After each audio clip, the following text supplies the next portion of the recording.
Bueno, buenísimo. Vamos a poner más grande.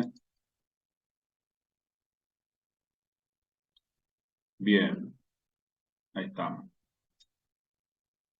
Bueno, vamos a ir tocando algunos temas, como les dije, de la parte prehospitalaria. Eh,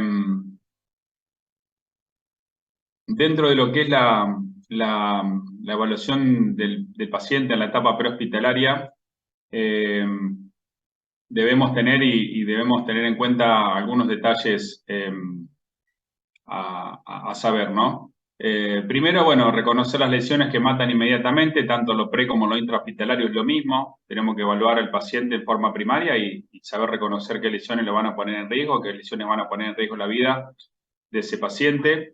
Obviamente que hay que iniciar la reanimación de ese paciente, sea una reanimación simple o una reanimación más compleja, pero hay que iniciar la reanimación.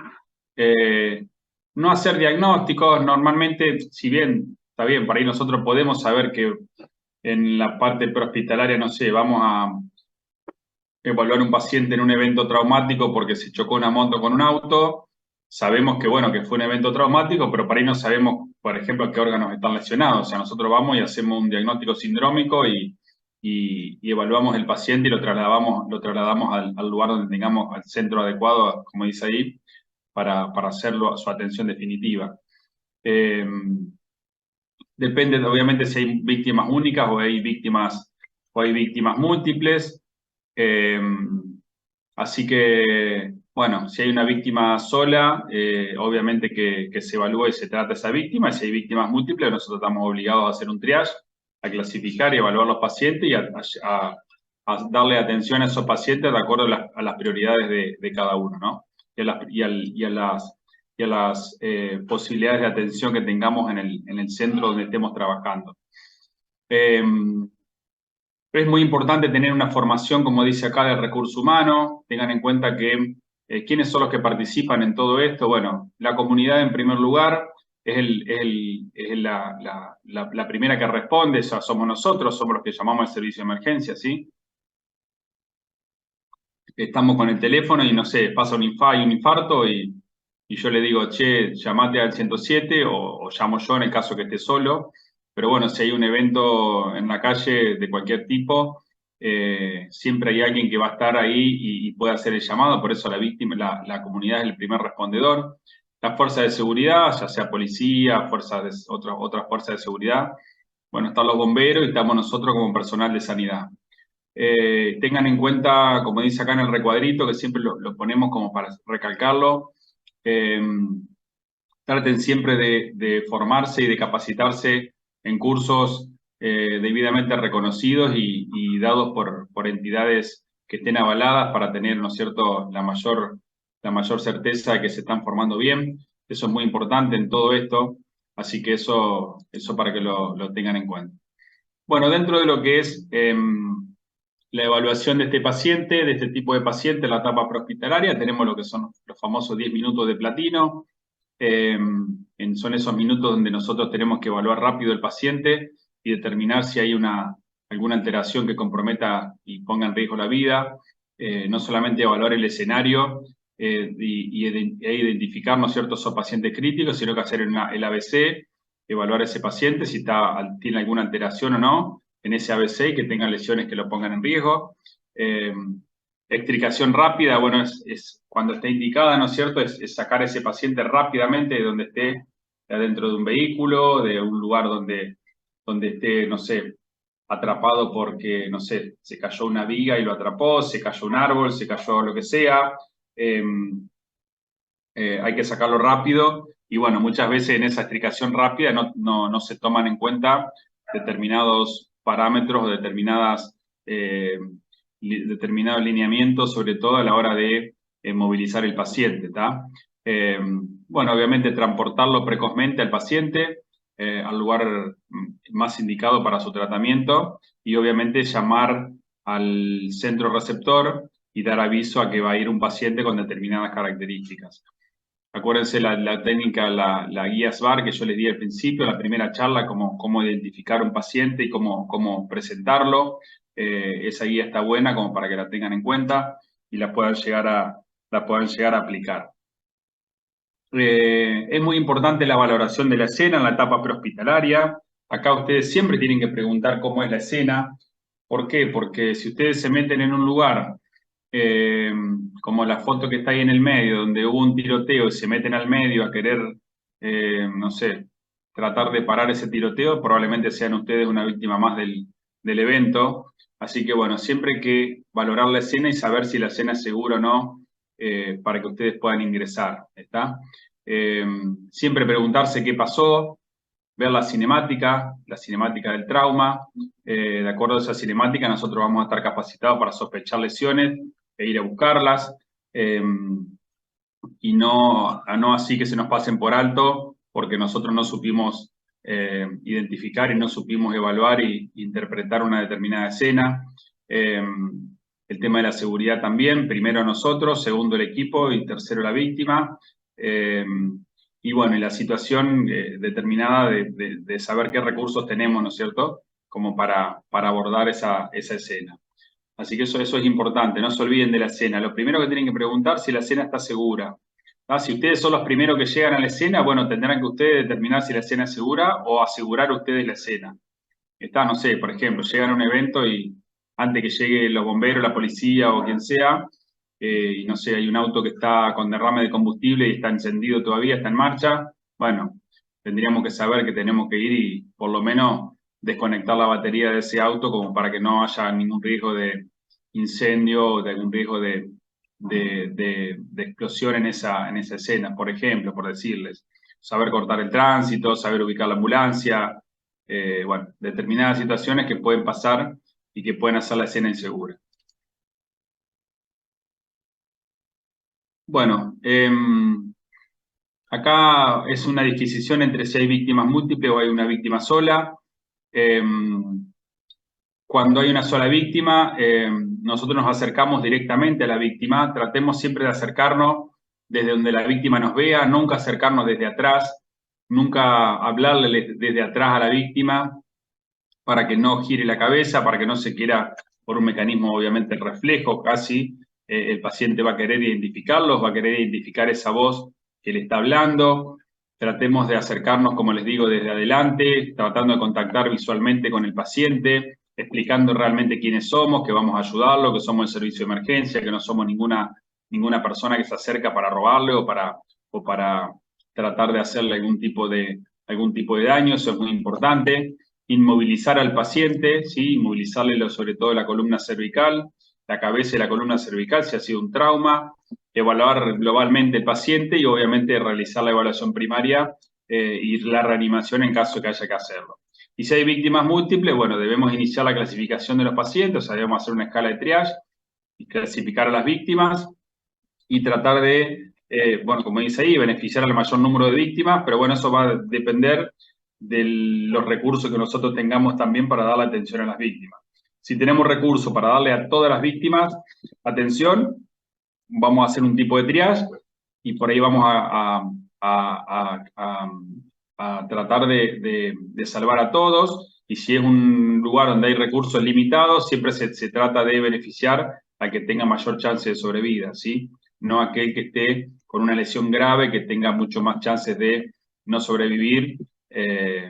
Así que bueno, eso es más o menos el principio del triage, que eso es otro tema que podemos llegar a abordar en otro momento. Bueno, en cuanto al paciente, bueno, debemos siempre preguntarnos si podemos llegar a donde está el paciente, ¿está? Eso es una cuestión importante, si nos podemos acercar a donde está, si está en un determinado lugar, en una determinada situación, si lo podemos extraer al paciente nosotros, o necesitamos para ir ayuda, cuántos pacientes hay, todas esas preguntas tienen que estar rondando en nuestra cabeza como para saber cómo abordar el paciente, ¿sí? Si hay muchos pacientes, ya saber que hay que aplicar un principio de triage y quién necesita, por ejemplo, ser atendido primero, ¿está? Todas esas cuestiones son importantes. Cuando nos acercamos a la víctima, como les dije, contactando con la mirada, esperando la respuesta, estar atento a algún movimiento que pueda hacer, inmovilizar la cabeza en este caso, ven, el paciente está en una situación en decúbito ventral, se acercaron, se inmoviliza el paciente, se inmoviliza la cabeza y una vez inmovilizado, no se le pone el collar como están por ahí, está este operador acá con el collar en la mano. El collar se pone después, lo vamos a ver más adelante, pero bueno, te lo voy adelantando, se pone después de la evaluación de la C, de la parte circulatoria, y el paciente se evalúa en decúbito dorsal, estamos en decúbito supino, no en decúbito crono como está acá. O sea, el paciente acá hay que girarlo, hay que darlo vuelta y evaluarlo en la otra posición. Lo único que podemos evaluar así en esta posición es si no tiene alguna lesión en el dorso, alguna lesión que esté comprometiendo la espalda o alguna región posterior. Después el resto hay que acomodarlo en decúbito dorsal. Esa evaluación global no debe ser mayor a 15 segundos, debemos saber ahí si el paciente está vivo o está muerto. O sea, tenemos que estimularlo y tenemos que saber si el paciente está consciente o inconsciente, si respira o no, y si tiene pulso o no tiene pulso. ¿Está? O sea, por eso hay que saber si el paciente en este caso vive o no vive.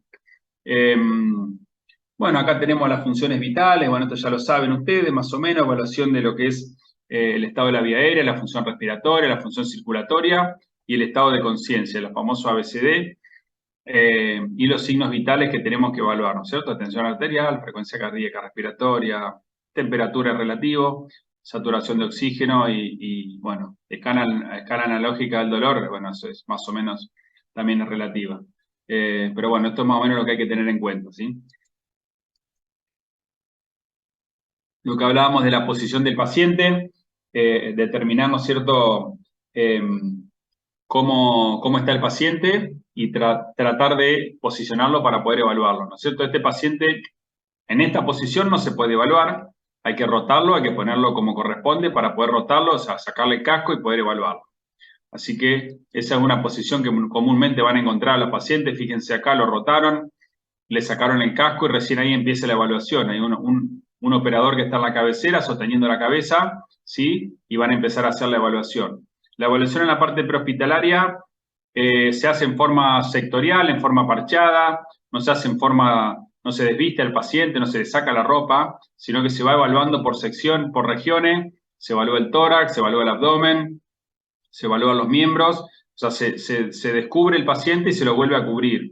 ¿Estamos? Acuérdense que en la parte prehospitalaria podemos tener desde temperaturas extremadamente altas a temperaturas extremadamente bajas y no podemos dejar a un paciente expuesto en la vía pública con el riesgo que eso conlleva tanto de hipotermia como de cualquier otra situación. Entonces, por eso se hace de esa manera. Bueno, ahí lo que les dije, en decúbito dorsal. El posicionamiento del equipo, eso depende de cómo estén acostumbrados a trabajar. Muchas veces el que está en la cabecera no siempre es el que va a saber más o el que va a ser el que más conocimientos tenga, sino que muchas veces puede ser el enfermero. Supongamos que el enfermero sepa cómo inmovilizar la cabeza y el médico evalúa región por región, la cabeza, el cuello, el tórax, el abdomen, la pelvis, los miembros. Pero bueno, muchas veces el médico es el que se pone en la cabecera y el enfermero le ayuda con la guía del médico a evaluar el paciente. El chofer, por muchas veces que nos parezca que no tiene conocimiento, que no puede llegar a sernos útiles, se lo puede orientar y generalmente en los equipos de trabajo tienen experiencia ya en el trabajo con estos pacientes.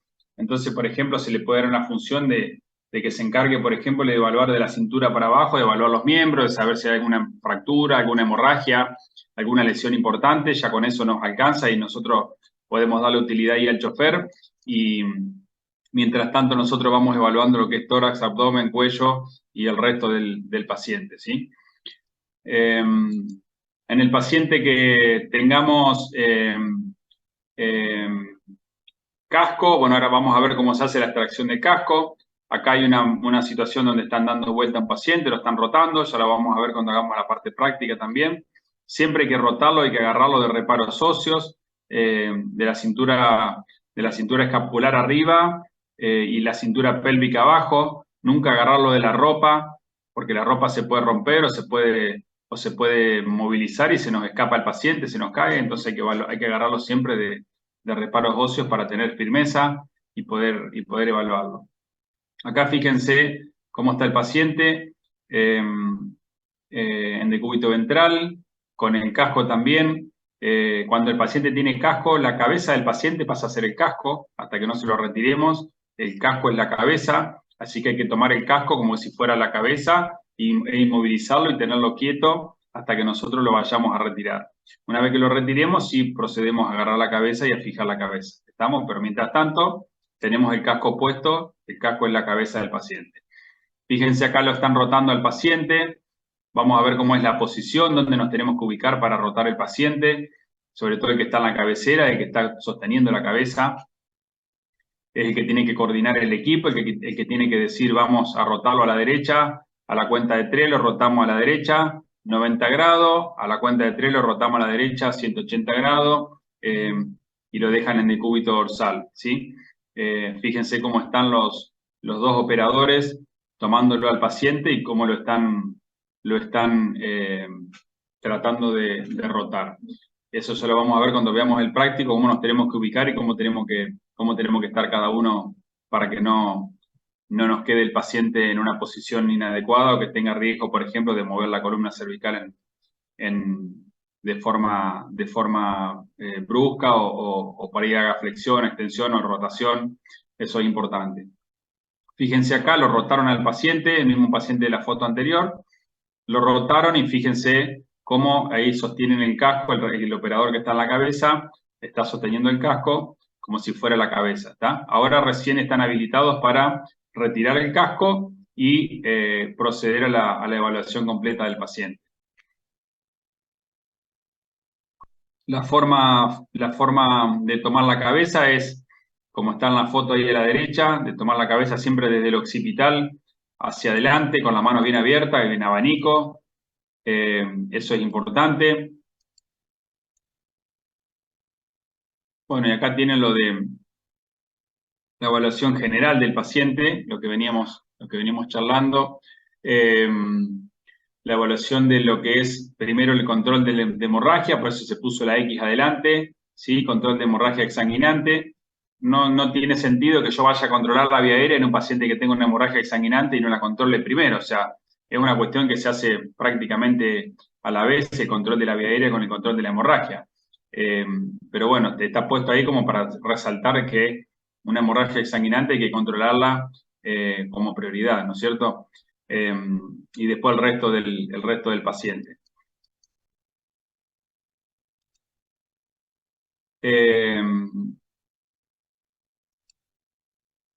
Fíjense acá cómo está ubicado el equipo, cómo están controlándolo al paciente, cómo lo están evaluando. Lo evalúan en forma sistemática, en forma ordenada, desde arriba para abajo, desde la boca, la vía aérea, el cuello, el tórax, el abdomen, la pelvis y los miembros, ¿sí? La toma de la cabeza, como les decía, la toma de la cabeza tiene que ir con la mano abierta, tipo abanico, desde el occipital hacia adelante, agarrando la cabeza siempre con una leve tracción hacia uno, hacia atrás, o sea, para mantener alineada la columna cervical, ¿sí? Y en una posición neutra de la cabeza contra el resto de la columna cervical. La apertura de lo que es, lo que el otro día me preguntaban, la subluxación mandibular, y están haciéndola. Obviamente que este paciente está despierto, pero es la manera correcta de enganchar los dedos, del anular y el dedo medio en el ángulo de la mandíbula y los dos pulgares abriendo la boca para evaluar la boca en su interior y para desobstruir, ¿no es cierto?, con la maniobra la parte posterior de la lengua. Bueno, el manejo de las cánulas, que ya lo vimos el otro día, ya lo están viendo en estos días. La evaluación de la respiración. La respiración siempre hay que ver que es una respiración calma, que es una respiración no quejumbrosa, una respiración, ver la frecuencia respiratoria, ventilar en caso que haya que ventilar, si el paciente está en apnea, con el dispositivo bolsa, válvula, máscara. También, obviamente, ver si no hay alguna lesión, alguna herida abierta, algún objeto empalado. Bueno, todo eso hay que evaluar en el tórax, igual dentro de lo que es la parte respiratoria. Siempre tengan en cuenta que el paciente que va a ser evaluado, que le van a evaluar el tórax, como dice ahí abajo, la evaluación siempre del tórax comienza en el cuello, ¿está? siempre mirando si no hay ingurgitación yugular, si no hay desviación de la tráquea, si no hay hematoma, si no hay sección parcial o total de la vía aérea. Pero esto es importante, si nosotros tenemos ingurgitación yugular y desviación de la tráquea, ya debemos estar pensando, por ejemplo, que el paciente puede llegar a tener un neumotórax hipertensivo, por ejemplo. Entonces, por eso la evaluación del tórax comienza en el cuello. Y por eso la justificación de que el collar cervical se coloca después de haber evaluado la parte circulatoria, no antes. Entonces, si lo colocamos antes, no podemos evaluar esta parte, ¿no? No podemos evaluar el cuello y nos estamos adelantando a uno de los pasos, ¿está? Bueno, acá está cómo se evalúa, cómo lo van viendo al paciente, van viendo cómo está, van descubriendo la parte del torso, se evalúa y como les dije, se vuelve a cubrir. Ahí está la ventilación del paciente. Bueno, la parte circulatoria, ustedes ya cuando se acercan al paciente ya pueden ver, ¿sí? Qué color tiene la piel del paciente, si está húmedo, si está seco, si está pálido, si está frío, si está sudoroso, ya eso lo pueden evaluar de entrada. Evaluar también el pulso, ¿no es cierto?, para ver la frecuencia, la profundidad, determinar la ubicación de los diferentes pulsos periféricos, por ejemplo, y centrales, y buscar signos de sangrado externo, por ejemplo, que tengan que hacer algún control de hemorragia, como dijimos antes. La X, acuérdense que está primero, control de hemorragia exsanguinante, y generalmente las hemorragias exsanguinantes que nos van a poner en riesgo la vida de una persona, del paciente, son hemorragias de los miembros. Tanto una hemorragia en el tórax como en el abdomen o como en la pelvis no la vamos a poder controlar, pero sí la hemorragia de los miembros. Entonces hay que tener en cuenta eso. Bueno, el manejo del paciente con shock, cuando vean shock no, lo van a ver bien, pero bueno, el objetivo es oxigenar el paciente, controlar la hemorragia, reponer el volumen, esas son las 3 premisas básicas para tratar de controlar el paciente en estado de shock. Las hemorragias, bueno, esto es como para que lo vamos a ver después también, pero las hemorragias internas obviamente se controlan en quirófano. ¿Cuándo debemos sospechar una hemorragia exsanguinante o una hemorragia interna? Cuando veamos la cinemática y de acuerdo a la clínica del paciente. Un paciente que venga ya en la parte prehospitalaria con un estado de hipotensión, con un estado de sudoración, taquicardia, palidez, hipotensión, antes de que llegue al hospital es un signo inequívoco de que el paciente está sangrando y en forma profusa. O sea que ahí ya debemos sospechar que hay una hemorragia que nos va a comprometer la vida de ese paciente y que probablemente termine en quirófano. ¿Sí? Y no demorar el traslado, obviamente, en todo ese tipo de pacientes.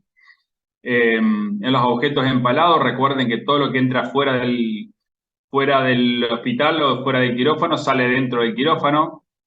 Así que tengan en cuenta eso. Los objetos hay que fijarlos, hay que tratar de que no se muevan para que no sigan produciendo lesión, pero nunca sacarlos en la parte prehospitalaria, sino que fijarlos y llevarlos al hospital. Y los órganos eviscerados también, no reintroducir los órganos eviscerados, sino que solamente cubrirlos con apósitos húmedos.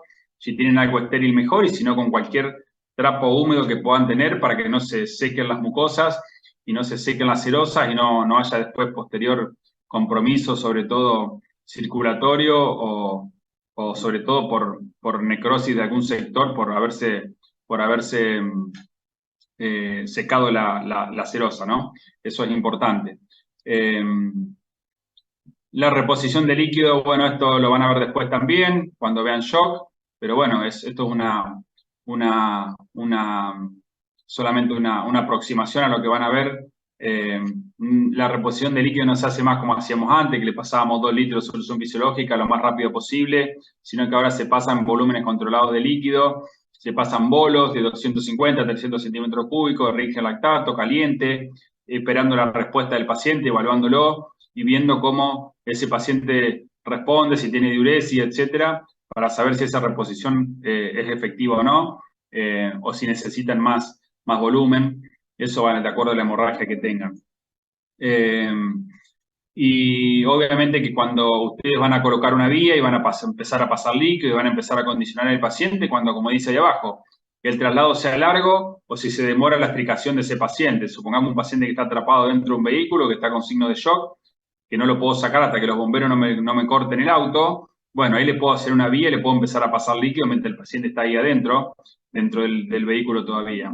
Por eso siempre es importante que pregunten, cuando vayan a trabajar en la parte prehospitalaria, pregunten a cuánto tiempo estoy del lugar de donde lo tengo que llevar. Porque si estoy a menos de 10 minutos de traslado, no me voy a poner a perder demasiado tiempo en el lugar o arriba de la ambulancia para hacerle una vía y para pasarle líquido. Porque en el tiempo que a mí me lleva a hacer eso es el tiempo que yo tardo en llegar al hospital. Entonces siempre pregunten eso y ténganlo en cuenta. La evaluación neurológica, solo obviamente que la evaluación neurológica va a ser fidedigna con un paciente que está hemodinámicamente estable, yo diría hemodinámicamente normal, con los signos vitales normales, o tanto una tensión arterial como la frecuencia cardíaca. Si no, ese paciente no me sirve ninguna valoración neurológica, si lo tengo hipovolémico, si lo tengo hipóxico, o si lo tengo bajo el efecto de alguna sustancia que haya consumido. ¿Está? Entonces, eso es una premisa importante a la hora de evaluar la parte neurológica. Así que bueno, eso es fundamental.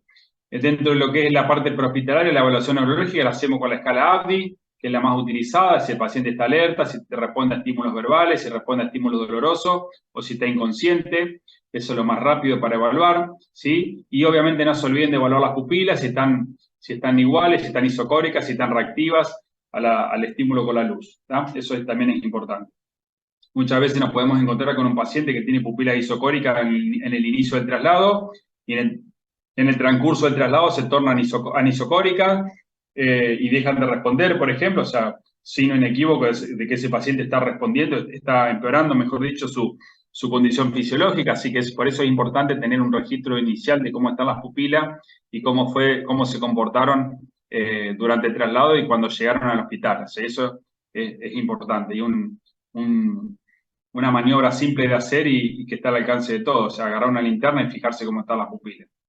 La exposición, como dijimos, se evalúa sectorialmente, tratando de no dejar expuesto el paciente, tanto por la hipotermia como por cualquier otra situación, y evaluar tanto la parte ventral, o sea, la parte anterior, como la parte posterior, ¿sí? No se olviden de eso. ¿Qué hacer con los pacientes críticos? Bueno, con los pacientes críticos son aquellos que tienen alterado el ABC, así que hay que trasladarlos rápido, hay que trabajar rápido, hay que reanimar en el caso que haya que reanimar, hay que manejarlos en forma general con manejo de la vía aérea, con asistencia respiratoria, obviamente, control de las hemorragias, disminuir la presión intracerebral en el caso que esté indicado y que lo puedan llegar a hacer. Es medio raro hacerlo en la parte prehospitalaria, pero bueno, en algún momento pueden llegar a tener que hacerlo si el paciente tiene que trasladarse o tiene que llegar a necesitar porque tiene un traumatismo de cráneo muy, muy importante, ya tiene clínica antes de que llegue al hospital, de que tiene una hipertensión endocraniana, bueno, pueden llegar a hacerle a lo sumo algún poquito de manitol como para bajar un poquito de esa presión. Y bueno, obviamente el traslado cuidadoso se refiere a aquellos traslados que en la ambulancia sean traslados, bueno, como la palabra lo dice, cuidadoso, ¿no? Que el ambulanciero vaya a 200 kilómetros por hora, frenando en cada esquina, acelerando, porque todo eso empeora la condición fisiológica del paciente. Es muy importante y hay que tenerlo en cuenta, no es un dato menor. ¿Qué es lo que tengo que hacer? Bueno, empaquetar el paciente, cargarlo arriba de la tabla y acomodarlo para que en las mejores condiciones sea trasladado al centro de atención, si es definitiva, mejor. Y bueno, si es un paciente crítico, como dice ahí, hay que inmovilizarlo, empaquetarlo, trasladarlo rápido y llevarlo, ¿sí? Y si no es crítico, si el paciente no está mal, no está grave, no está crítico, no tiene una alteración del ABC, puedo proseguir con la evaluación secundaria y lo puedo evaluar un poquito más detenidamente sin tanto apuro. Pero aquel paciente que esté comprometido hay que trasladarlo rápido y no hay que dar vuelta y no hay que demorar el traslado. En todos los procedimientos que puedo llegar a hacer en esta parte, más en la parte prehospitalaria, bueno, la inserción de las vías, como dijimos, si hay un traslado mayor a 15 minutos, puedo llegar a hacer una vía periférica para empezar a pasarle líquido y sobre todo para pasarle analgésico al paciente, sobre todo con estos casos, en este tipo de lesiones, como este tipo de fracturas, el paciente tiene dolor y puede llegar a estar comprometido, le puedo llegar a hacer ya algún tipo de analgesia, sobre todo. Fíjense que es una herida que impresiona mucho, pero no es una herida exsanguinante, no es una herida que esté sangrando, pero bueno, acá probablemente el paciente esté con mucho dolor y hay que tratar de calmarlo, ¿no? Y hasta puedo llegar a hacer una intubación endotraqueal en la parte prehospitalaria, si tengo la capacidad y tengo los elementos necesarios para poder hacerlo. La inmovilización del paciente, bueno, hay varios tipos de inmovilizaciones, esta es una, con las tiras tipo Spider, que nosotros llamamos, que es una tira que pasa por el centro del paciente y tiene todos los laterales para fijarlo a nivel del tórax, la pelvis y los miembros. Este es un tipo. Ahora vamos a ver el resto. Como dijimos, la inmovilización comienza luego de hacer el ABC del paciente. El collar cervical, como les dije, se coloca después de la evaluación de la parte circulatoria, o sea, después de la C. No se coloca inmediatamente cuando llega a nivel el paciente. Y el líder del grupo se coloca, como dijimos también, en el lugar que sea más fácil evaluar el paciente y como estén acostumbrados a trabajar. Si es más cómodo estando en la cabecera del paciente, que se quede en la cabecera, y si no, se ubica en el lugar que más fácil les sea para poder evaluar el paciente. Los collares cervicales, recuerden que no inmovilizan en forma completa al paciente, inmovilizan en un porcentaje la flexión y en un porcentaje la extensión, pero no inmovilizan casi la rotación, ¿sí? Inmovilizan la mitad o menos en algunos pacientes. Así que la inmovilización completa se da cuando el paciente tiene el collar cervical colocado, está arriba de la tabla y con los inmovilizadores laterales colocados. En ese caso, el paciente está inmovilizado en forma efectiva y es donde yo puedo soltar la cabeza. Mientras tanto, debo tener la cabeza, debo sostenerla hasta que progrese la inmovilización y lo pueda fijar como corresponde, ¿sí? Bueno, estas son las tablas. La función de la tabla, sobre todo, es subir el paciente a la tabla, es para inmovilizar la columna cervical. Está la columna cervical, la columna vertebral, perdón. Es evitar, ¿no es cierto?, que la columna vertebral tenga flexiones o extensiones o rotaciones. Y además nos facilita, obviamente, el traslado del paciente y nos permite también la fijación del mismo con las tiras de fijación. Bueno, la rotación del paciente no siempre vamos a estar como en este caso, que son 4 personas. Generalmente es un equipo de 3 personas donde están el enfermero, el chofer y el médico, y a veces el enfermero y el chofer solamente. Pero bueno, supongamos que tenemos un equipo ideal y tenemos las 3 personas, uno va a ir a la cabecera y los otros 2 van a ir a rotarlo, ¿sí? Uno va a estar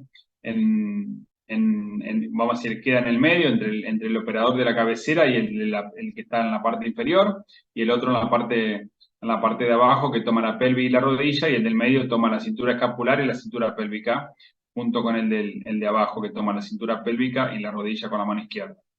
Después lo vamos a ver mejor en el práctico, porque si no es medio complicado de explicar así por ahí en palabras. Esta fijación nosotros no la aconsejamos, no es la que más nos gusta. Yo considero que no fija en forma completa el paciente. Se las muestro porque está acá y van a ver pacientes que vienen fijados de esa manera, sobre todo por ahí con gente que por ahí ha hecho formaciones y no se ha actualizado. Por ahí van a encontrar este tipo de fijaciones que no son las más adecuadas. La más adecuada es esta, la que nosotros tratamos de enseñarles, tanto con el spider o si no con las tiras solas que tiene la tabla, que se puede fijar perfectamente. La tira superior que pasa por debajo de las axilas, bien fijando el tórax, la inferior a nivel de la pelvis, del medio, perdón, a nivel de la pelvis y la inferior a nivel de las rodillas. ¿Sí? Ahí hay otra fijación en cruz, como les dije antes. ¿En qué situaciones? Bueno, voy a tener una explicación rápida, o sea, voy a tener que sacar rápido el paciente del lugar porque está en riesgo. Bueno, ahí tienen algunas. En el caso de que, por ejemplo, haya un riesgo inmediato de incendio, de fuego, o sea, que haya fuego en la escena, que haya peligro de explosión, que haya, por ejemplo, una situación en donde el nivel de agua aumente rápidamente, por ejemplo, qué sé yo, una inundación o alguna situación donde el agua aumente en forma rápida y tenga en riesgo ese paciente, bueno, lo tengo que sacar, o en una estructura con un riesgo de colapso, qué sé yo, por ejemplo, una tribuna, un estadio, un techo de una estructura, de una casa, etc. Y las situaciones que ponen en peligro la vida del paciente, bueno, son la obstrucción de la vía aérea, como ustedes ya saben, el paro cardiorrespiratorio, las lesiones de la vía aérea o del tórax, que son incontrolables, o el shock con un sangrado no controlado, ¿sí? Son las lesiones que más frecuentemente comprometen la vida del paciente.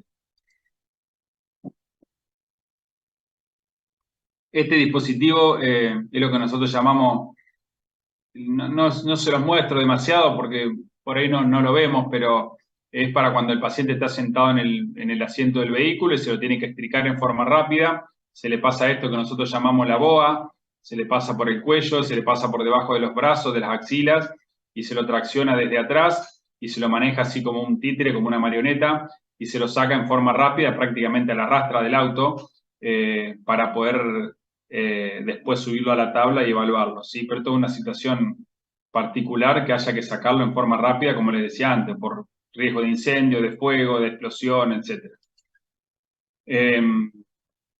El traslado del paciente se inicia una vez que el paciente esté inmovilizado, obviamente en forma correcta y que esté estable hemodinámicamente. No siempre va a estar estable hemodinámicamente, no voy a perder tiempo en la parte prehospitalaria a tratar de estabilizar hemodinámicamente un paciente. Si el paciente está sangrando en forma exsanguinante con una hemorragia externa, lo que hago es detener esa hemorragia y si tengo un sangrado interno que no lo puedo controlar, ¿qué voy a hacer? No me voy a quedar en la escena mirándolo cómo se desangra, o sea, tengo que cargarlo y tengo que llevarlo en forma rápida al lugar de atención definitiva.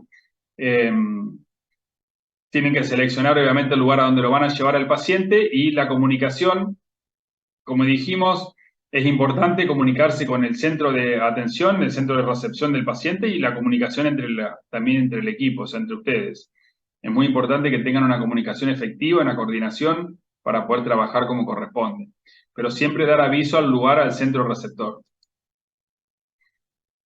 Bueno, ahí están diferentes maneras como de trasladar el paciente. Fíjense que los pacientes a veces no llegan así, con el collar colocado al revés.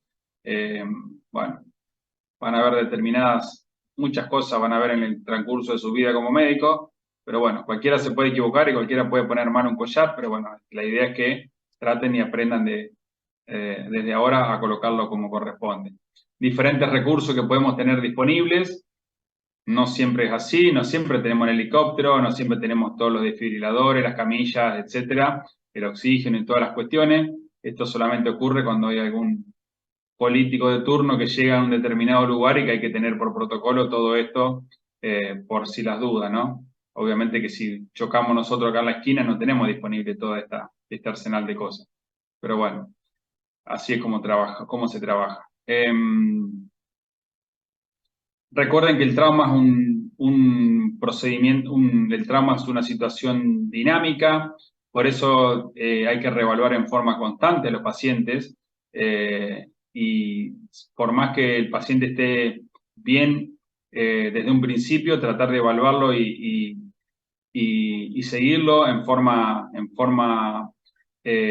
secuencial y en forma ordenada. ¿Por qué? Porque ese paciente puede llegar a desmejorar en cualquier momento. ¿Sí? Una lesión que está estable puede transformarse en inestable, puede transformarse en mortal incluso.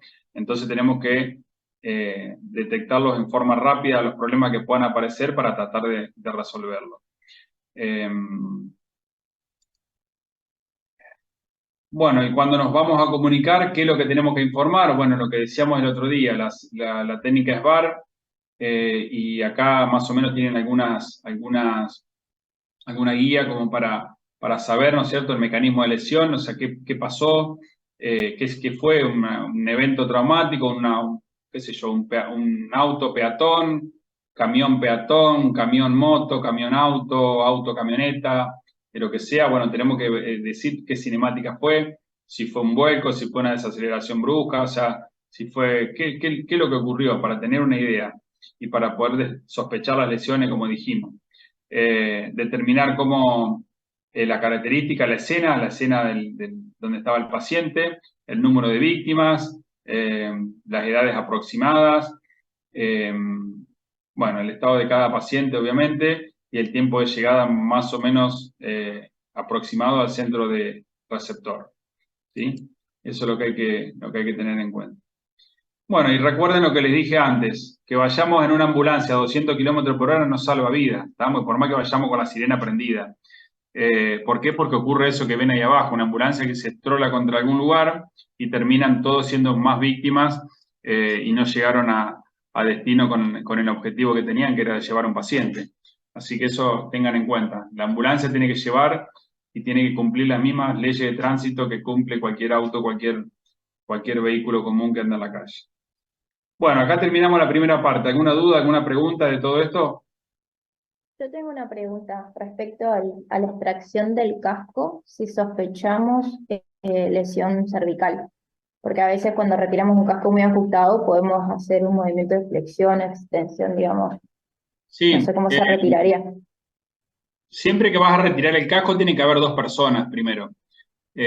Una es la que lo está retirando el casco y la otra es la que va por delante metiéndose con las manos entre el casco y la cabeza del paciente y va sosteniendo la columna cervical. Entonces, cuando vos sacás el casco, el otro deja de sostener la columna cervical y vos tomás la cabecera del paciente. Pero bueno, ya lo vamos a ver, lo vamos a ver bien y lo vamos a practicar bien cuando estemos ahí con el casco, te lo voy a mostrar bien, pero son dos personas. Y siempre tenemos que tratar es cierto eso que el casco a veces, a ver, hay dos tipos de cascos. Uno son los cascos que andan en la calle dando vueltas, esos H5, que no son cascos, que son prácticamente un plástico forrado con un telgopor adentro, que no sirve para nada. Esos cascos lo abrís con la mano y los rompés como querés y generalmente no causan mucha dificultad a la hora de extraerlo porque son blandos, entonces uno los abre bien y los puede sacar, pero no así un casco bueno, un casco, vamos a decir, no sé cómo llamarlo, un casco original, profesional, no sé cómo se dice, que sea del talle de la cabeza del que lo lleva, que sea un casco bueno. Bueno, esos cascos sí son mucho más difíciles de extraer y por ahí hay que tener un poco más de cuidado. Pero bueno, ya vamos a ver la maniobra y como te digo, hay que hacerla entre dos personas para mantener lo más firme y lo más neutra posible la cabeza. Perfecto, pero es indicación siempre en el prehospitalario retirarlo, no hay ninguna Es contraindicación que para si no, hacerlo. si no, no tenés manera de evaluar el paciente. ¿Cómo lo evaluás con el casco puesto? Tenés que retirárselo sí o sí. No podés evaluar, si no, no podés evaluar muchas veces lesiones que puedes llegar y no podés sostener tampoco la cabeza como corresponde. Por más que vos agarres el casco tomándolo como la cabeza, nunca podés inmovilizar la cabeza como si vos tomaras, o sea, realmente como si vos tomaras la cabeza. Si vos no la tomás a la cabeza, no la podés inmovilizar. En este caso, siempre, por más que tomes el casco, siempre algún movimiento vas a tener. Y bueno, y como te digo, no te permite evaluar algunas cosas. Entonces, el casco hay que sacarlo sí o sí. Además, en determinadas situaciones, bueno, te impide respirar. O sea, hay que tener en cuenta que el casco se puede romper la mica que cubre los ojos y eso puede causar lesiones también. O sea, hay varias cosas por las cuales hay que quitar el casco, ¿sí? Gracias. Bueno, muy bien. Vamos a la otra parte, que es la parte intrahospitalaria.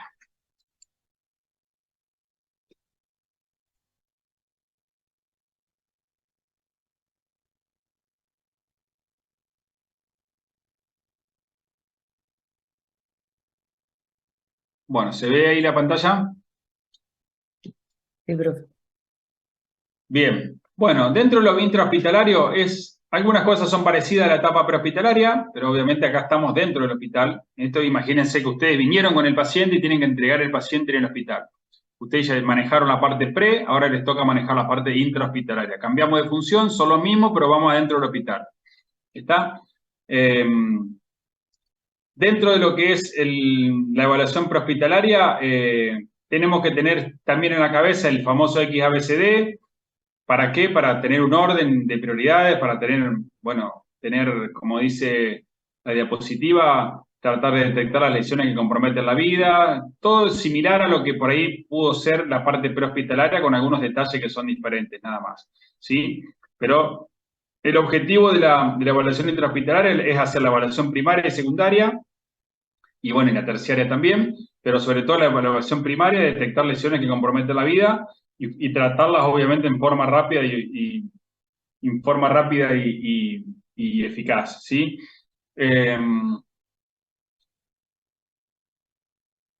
Dentro de lo que es, fíjense, algunas estadísticas, si ustedes están trabajando, trabajan en algún lugar donde vayan a tener relación con algún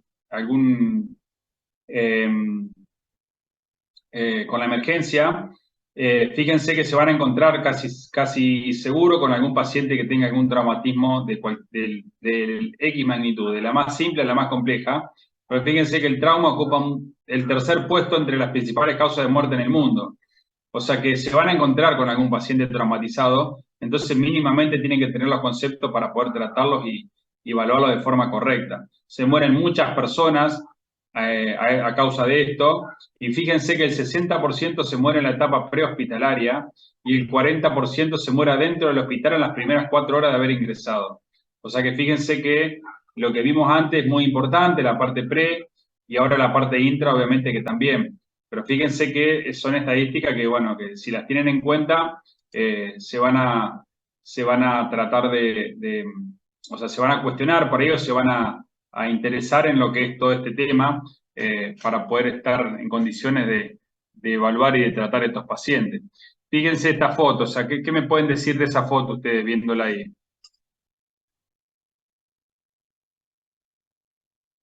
¿Qué opinan de esa foto, de ese paciente?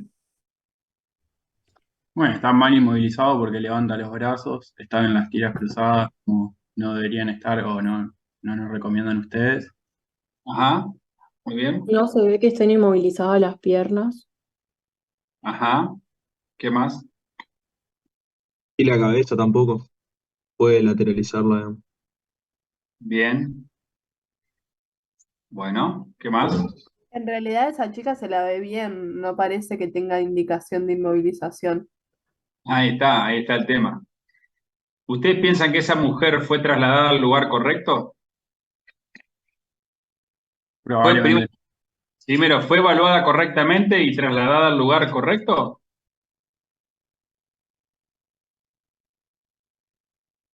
Vieron que ahí arriba dice, llevar al paciente indicado en el tiempo indicado al lugar indicado. Esta paciente, si hubiera sido correctamente evaluada, no tendría por qué haber llegado al hospital donde llegó, sí que es nuestro hospital. ¿Está? Muchas veces las ambulancias, ustedes van a ver que se transforman en meros taxis, son trasladadores de pacientes, o sea, trasladan el problema de la calle y se lo llevan adentro del hospital. Entonces, van a tener pacientes que llegan así en este estado, que prácticamente no tendrían por qué haber llegado a un hospital de alta complejidad. Está bien, nuestra ciudad no tiene por ahí hospitales intermedios, como para decir, bueno, voy y lo evalúo. Está el Hospital Cuyen, no está el Hospital Iturraspe, ahora en la otra punta. Pero bueno, estos son pacientes que tendrían que evaluarse y tratarse en forma mucho menos compleja que la que por ahí que lo que muchas veces se hace. Pero bueno, esta paciente, fíjense, está mirando el celular, está con los anteojos puestos, como dijeron ustedes, no está inmovilizada, debe estar incómoda arriba de la tabla, me imagino. Bueno, es una paciente que no tendría por qué haber estado ahí, ¿sí? Pero bueno, para que vean que se van a encontrar con ese tipo de pacientes también. No digo que los menosprecien y que no les den importancia, pero bueno, ya ustedes al ver un paciente en esas condiciones, ya pueden inferir que esa paciente no debe tener una lesión muy comprometedora. Bueno, dentro de lo que es el paciente, ya hablando de la recepción intrahospitalaria, ustedes van a ver muchas veces o van a leer por ahí, las lesiones que amenazan la vida, y van a leer el tema de la curva trimodal de la muerte.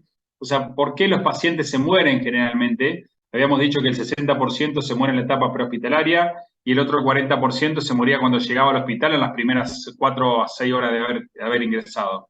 Bueno, acá está el tema. La mayoría de los pacientes se mueren por un compromiso de la vía aérea, la mitad de esos pacientes se mueren básicamente por eso, y el resto de los pacientes se mueren dentro de las siguientes 2 horas por alguno de estos problemas, por algún neumotórax o algún hemotórax. Principalmente se mueren por shock, se mueren por hemorragias los pacientes. Shock es una de las patologías más graves, que mayormente mata gente y con la que mayor secuela quedan los pacientes si se llegan a recuperar. Entonces, el shock es terrible, cuando uno analiza fisiopatológicamente lo que pasa en el shock, uno se da cuenta por ahí e interpreta las lesiones que el paciente tiene o las lesiones que al paciente le quedan y bueno, dice, che, miércoles, la verdad que el shock es realmente una patología invalidante y obviamente altamente mortal. Por eso hay que tratar de detectarlo rápidamente y tratarlo para que eso no ocurra, ¿sí? Y después están los traumatismos de cráneo, obviamente. Y si el paciente logró zafar de estas primeras 4 o 6 horas y logró estabilizarse y logró estar en terapia y lo lograron acomodar un poquito, cuando pasaron 1 o 2 semanas, hasta las 5 o 6 semanas, tenemos lo que llamamos la disfunción múltiple de órganos, que sobre todo es consecuencia todo esto del shock, ¿sí? La disfunción de órgano no ocurre si no hubo shock, prácticamente. O sea, ningún paciente va a tener una disfunción múltiple de órgano por una fractura de fémur aislada, ¿sí? O por una fractura de costilla aislada. Si el paciente tuvo shock, viene la disfunción múltiple de órganos, porque ahí empezaron a fallar todos los órganos que tuvieron una hipoxia. El cerebro, el corazón, el riñón, el pulmón, empieza a fallar todo. Entonces, cada uno de ellos tiene su consecuencia a causa de la hipoxia, ¿tá? Así que bueno, eso es más o menos para que tengan idea este tipo de situaciones. Dentro de lo que es la etapa de la evaluación inicial, bueno, ahí las tienen. Como hablamos el otro día, la preparación siempre de todo el material que ustedes tengan para trabajar, ¿sí? El famoso triage, o sea, esa clasificación de los pacientes que debemos hacer en el caso de que haya más de una víctima. Bueno, ahí está la evaluación primaria, la reanimación, los anexos para la revisión primaria. Vamos a ver ya después todo lo que utilizamos para evaluar a ese paciente, ¿sí? Desde un electrocardiograma, un oxímetro de pulso, un tensiómetro, etcétera, hasta todo lo que haya, una ecografía FAST, la revisión secundaria, la revisión terciaria y, bueno, los cuidados definitivos que va a tener ese paciente, ¿sí? Esto más o menos para que vean las etapas. En lo que es la preparación del paciente y lo que vamos a tener para evaluarlo a los pacientes, podemos tener un montón de recursos. La idea es que si tenemos recursos, sepamos cómo utilizarlo y que el personal también sepa cómo utilizarlo. Si no, por ahí es en vano tenerlo, porque si no sabemos cómo funcionan, no vamos a poder aprovecharlo. Esa preparación, ¿no es cierto?, está abocada y afecta básicamente a todo el establecimiento de salud, al personal de enfermería, a los médicos, a los técnicos, afecta a todos, ¿sí? O sea, todos debemos estar preparados para la atención de este tipo de pacientes que son muy complejos. Hay que corroborar que funcionen bien todas las cosas que tenemos para trabajar. Muchas veces tomamos la guardia y no funciona el laringoscopio, no funciona el oxímetro de pulso, no tenemos ecografía FAST, no tenemos esto, no tenemos lo otro, no hay adrenalina, no hay esto, no hay aquello. Bueno, eso es una responsabilidad nuestra de saber que tengamos todas las cosas en condiciones y que esté todo en funcionamiento. Así que por eso hay que hacer, lo más fácil es tener un checklist o hacer un checklist de todo lo que haya y que cuando tomemos la guardia vayamos tildando, está tal cosa, tal cosa, tal cosa y vayamos poniendo los tildes en el caso de que esté todo en funcionamiento y con eso nos vamos a ahorrar un dolor de cabeza importante a la hora de tener que necesitar algo y no tenerlo, ¿sí? Eso es muy importante. Lo más frecuente que puede pasarle es que, por ejemplo, vayan a querer intubar a un paciente y no tenga pila el laringoscopio, o que no funcione el laringoscopio, que se le quemó el foco. ¿Se entiende? Eso lo tenía que haber corroborado antes. Pero bueno, eso es una de las cuestiones que más pasa. Bueno, obviamente que esto está válido para las dos etapas, ¿no? Prehospitalaria e intrahospitalaria. Eso ya es una cuestión común. Cuando ingresa un paciente al hospital y tiene procedimientos que se le han hecho en la etapa prehospitalaria o en otro centro que estuvo el paciente, por ejemplo, fue un hospital más chico, un hospital de menor complejidad y lo derivaron después a un hospital de mayor complejidad. Cuando nosotros recibamos a ese paciente y el paciente venga, no sé, intubado, con una sonda nasogástrica, con una vía periférica colocada, con una sonda vesical, tenemos que corroborar que todo eso que el paciente tiene realizado esté en funcionamiento. Yo no debo suponer, por ejemplo, que porque está intubado, ese paciente está intubado correctamente en la tráquea. Puede ser que venga y esté intubado en el esófago, como nos ha pasado muchas veces. El paciente viene derivado y resulta que cuando nosotros controlamos el tubo estaba en el esófago y no estaba en la tráquea. O que tenga una vía que esté tapada, o que tenga una sonda vesical mal colocada, o que tenga una sonda nasogástrica arrollada en la boca. etcétera. O sea, hay que corroborar todo lo que el paciente tiene y corroborar que esté en funcionamiento y que esté bien, ¿sí? Si no, hay que volver a realizar todo, ¿está? Eso es muy importante. Esto es lo mismo que vimos en la parte de la atención prehospitalaria, todo lo que hay que hacer en la revisión primaria, el famoso XABCD. Y acá en la revisión primaria hay que hacer todo el hincapié en que acá deben detectar las lesiones que comprometen la vida y tratarlas, ¿estamos? Y se tratan en forma simultánea.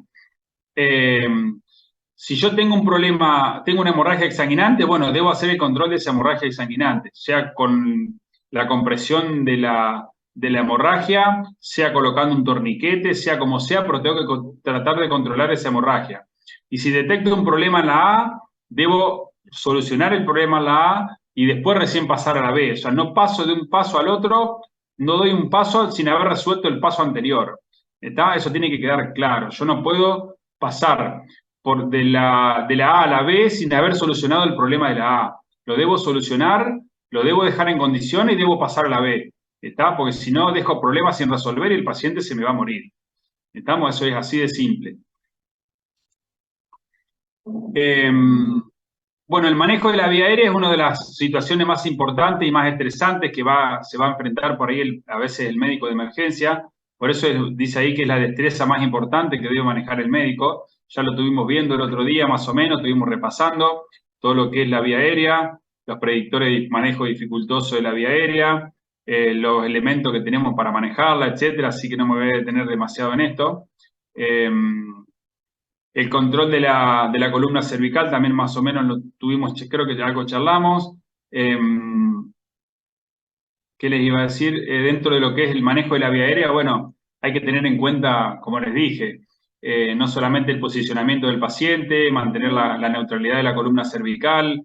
Tenemos que tener en cuenta también que puede haber, por ejemplo, como decíamos recién, fallas en el equipo, incapacidad o imposibilidad de intubar un paciente, alteraciones anatómicas que puedan llegar a comprometernos ese manejo de la vía aérea, etcétera. O sea, es todo lo que más o menos venimos charlando, ¿sí? El uso de las cánulas, la exploración obviamente de la vía aérea de la boca, fijarse si hay secreciones, si hay cuerpos extraños, etcétera. La pinza de McGill para sacar si hay cuerpos extraños, la aspiración de secreciones con la cánula semirrígida, en el caso de que necesitemos aspirar, no con las cánulas, esas sonditas o esas cánulas blandas que nos sirven para aspirar, sino que tiene que ser una semirrígida para poder tener una buena aspiración. Dentro de lo que es la ventilación y la oxigenación de los pacientes, tengan en cuenta que no es lo mismo tanto ventilación que oxigenación, ¿tá? Podemos tener un paciente que ventile pero no oxigene. ¿Por qué? Porque generalmente puede haber un traumatismo de tórax, puede haber un compromiso del alvéolo, puede haber un alvéolo ocupado con secreciones, con sangre, puede tener una contusión pulmonar, y el paciente a lo mejor le entra aire y le llega al alvéolo, pero ese alvéolo no puede hacer el intercambio gaseoso porque está ocupado por agua o por sangre. Así que bueno, eso hay que tener en cuenta. Tener un adecuado funcionamiento, como dice acá, de los pulmones, el diafragma, de la pared del tórax. Obviamente que debemos tener todo en condiciones para que tanto la ventilación y la oxigenación sean efectivas. Y detectar aquellas lesiones que comprometen la ventilación. Está como los neumotórax, los hemotórax, el tórax móvil, el taponamiento cardíaco, etcétera. Todo eso hay que tenerlo en cuenta para poder detectarlo y en el caso de que lo detectemos, poder tratarlo, ¿no? Inspeccionamos el paciente, obviamente, y debemos buscar si hay desviación de la tráquea, si hay ingurgitación yugular, como dijimos antes, eso se mira en el cuello, la evaluación del tórax comenzaba en el cuello, ¿sí? Vemos la frecuencia respiratoria, vemos cómo está la coloración de la piel, puede haber un problema ventilatorio y oxigenatorio, y el paciente puede llegar a tener cianosis, por ejemplo, tranquilamente, en un caso un poco más avanzado, obvio. Si tenemos heridas o tenemos marcas en el tórax, alguna herida, alguna marca, por ejemplo, de este estigma de cinturón de seguridad, un hematoma, heridas en el tórax que pueden ser heridas abiertas o no. O sea, me refiero a un hemotórax, un neumotórax abierto. y vemos cómo obviamente se mueve esa caja torácica, se mueve en forma simétrica, se mueve en forma asimétrica, bueno, cómo es la semiología de todo el tórax. Palpatoriamente podemos buscar crepitación, que nos indica algún tipo de fractura, algún tipo de escape de aire desde el pulmón hacia la piel, hacia el lugar subcutáneo, si hay hundimientos en el tórax, si hay deformidades, etcétera. Eso, bueno, tanto lo vamos a ver como lo vamos a palpar. Dentro de lo que es la ventilación también, acuérdense, esto es lo que toda imagen que querríamos ver para poder introducir el tubo, ¿sí? La epíglotis, las cuerdas vocales, tenemos que saber y tenemos que tener en clara, sobre todo la anatomía con la zona donde vamos a trabajar para saber dónde, por ejemplo, en este caso, introducir un tubo endotraqueal, ¿está? Y saber corroborar, por ejemplo, si el tubo fue bien colocado o no, eso también es importante, después ya lo vamos a chequear, creo que algo hablamos también de eso. Ocultamos el paciente, obviamente, vemos la entrada de aire, vemos si tiene murmullo vesicular, si no tiene, etcétera, si no tiene algún otro ruido. Neumotórax hipertensivo, bueno. Dentro de las patologías que comprometen la vida de forma inmediata está el neumotórax hipertensivo. Por suerte no es una patología común de ver en la emergencia, es más frecuente de ver sobre todo en etapas ya intrahospitalarias, como por ejemplo en la terapia, sobre todo porque los pacientes están generalmente con traumatismo de tórax grave, con respirador, con aumento de la presión de la presión ventilatoria, con PIP, con la presión al final de la expiración positiva y por ahí elevada, que hace que por ahí eso aumente las presiones y pueda llegar a tener algún escape de aire por alguna bulla o por alguna situación que el paciente tenga y que me deje y me genere un neumotórax hipertensivo, o posterior a una punción, por ejemplo, una colocación de una vía central, que puede llegar a ser un neumotórax, no detectado al principio, lo detecto después cuando tengo ya la complicación y tengo un neumotórax hipertensivo desarrollado, etcétera. O sea, pero bueno, hay que saber reconocerlo tanto en la situación, si el paciente está en terapia, o en la situación de que me llegue a la guardia y me desarrolle un neumotórax hipertensivo, no sé, por una herida de arma de fuego, una herida de arma blanca, una fractura costal, etcétera, que me lo pueda llegar a generar.